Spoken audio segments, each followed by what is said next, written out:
और उत्तर प्रदेश के मुरादाबाद जिले के मंझौला थाना क्षेत्र की मियां कॉलोनी में बिजली कटौती होने से क्षेत्रवासियों में बिजली विभाग के खिलाफ जमकर गुस्सा देखा गया और लोगों ने जमकर नारेबाजी की। बिजली विभाग के अधिकारियों से क्षेत्र में 2 नए ट्रांसफार्मर लगवाने का भी आह्वान किया गया और लोगों का कहना है कि गर्मी में लोगों को दिक्कत का सामना तो करना पड़ ही रहा है, इसके साथ ही पानी की भी किल्लत का सामना करना पड़ रहा है।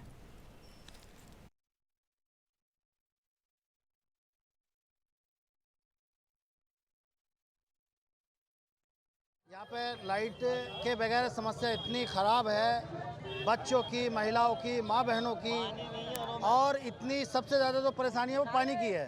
पानी कभी आता है कभी नहीं आता, जब लाइट आती है तभी तो पानी आएगा, लेकिन आज हालात ऐसे कर दिए हैं।